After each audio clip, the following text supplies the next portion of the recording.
Kasagaran gyud kon kanabitang mag-counseling ko nya labi na gyud og conflict sa banag asawa nya moingon dayon ko kanang sala sa imong bana or sa imong asawa pasaylo lang na nya moingon dayon og tubag ako lang paningkamutan pader dili lang gyud madali ako lang hinay-hinayon unsa man na sakto na ang pagkatubaga.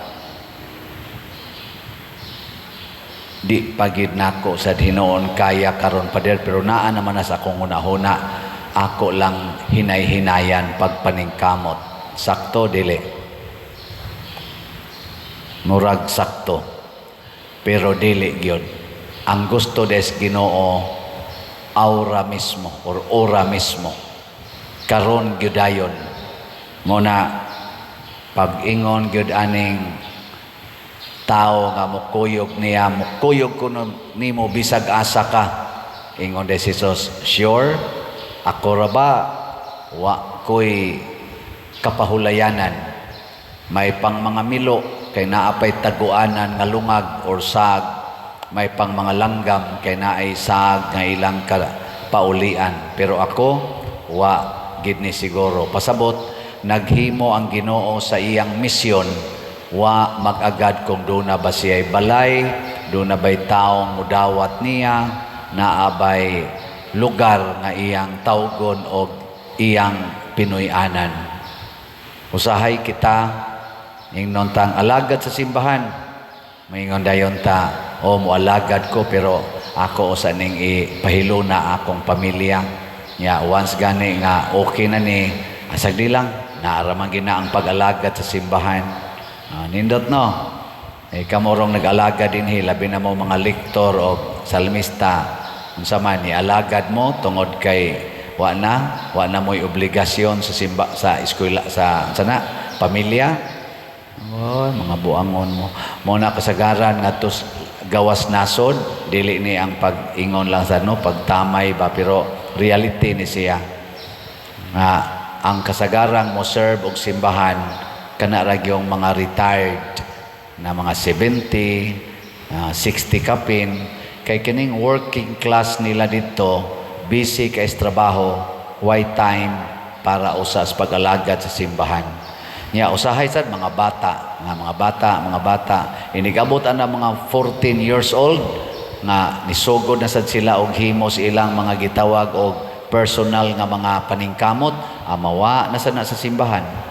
Mura bitag ang atong hunahuna nga ang kalibutan gasalig nato unya kay gasalig man nato ato usa siyang atubangon nya once gani nga ma-secured na halad sa tas Ginoo mga igsoon ang tinuod gidi ay ang kalibutan nagsalig sa Ginoo apil na ta mao na unahon nato ang Ginoo kay kun dili nato unahon ang Ginoo ari kita siyawa padong motong panahon ni Abraham sa Sodom and Gomorrah si Abraham nihangyo sa Ginoo Lord unsa may mahitabo sa dako kayong syudad imo bagyong sunogon kung naa dihay 50 kabuok nga buutan nga nagtuman sa imong sugo imo ba ding sunogon ang tibuok syudad ingon Ginoo di nako sunogon tungod sa 50 kabuok. Ingon ana kadako ang mabuhat sa taong buutan. Masave niya ang dako daghang katawhan. Yan ni sigig bargain si Abraham hangtod niingon na gis Abraham last na lang gini Lord kung naay napo na lang kabuok ang motuo nimo. Imo bang sunogon? Ingon Ginoo dili nako sunogon. Basta naay napo kabuok. Sunan kana kadako daig mahimo sa tao mo na ningon si Jesus biyain ang imong amahan nga namatay ikaw sangyaw aron maluwas ang daghang mga tao luwason na nimo nga patay naman na usar sad na kabuok pero sa imong pagsangyaw tibuok kalibutan at least usa ka syudad ang imong masalbar nga dili mamatay dito sa impierno kaysa magsigi kag hilak-hilak anang imong namatay nga amahan nga lawas na lang gani na inhibilin kana ray imong yung tan-awon kaanugon sa mahimo untang bunga sa imong pagsunod nako. Muna ang Ginoo agato siyang sundon, daghan kay mahitabong nindot sa atong kinabuhi. Dinis atong parokya ni sunod magitag ning kamot matag sunod sa Ginoo, kanang inyo mga donasyon, kanang inyo mga kolektang gihug diha sa atong mga pamisa, ato man ginang gigamit para sa simbahan, para sa mga kabos, para sa mga projects, para sa atong mga kalihukan. Tanawa ra gud og unsay nahitabo ron sa atong parokya.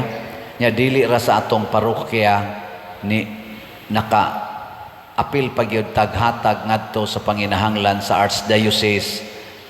Apil na sad ang daghan kay mga parokya o mga religious communities ato gyapong napaambitan. Nganuan tungod kay wa ta maniguro lang sa atong kaugalingon. Mao nang diri say usa niingon, Lord, mosunod ko nimo pero muuli sa kusamo kay mananghid ko, bisan gani pagpananghid di mosugot ang Ginoo. Namin siya, ayaw na.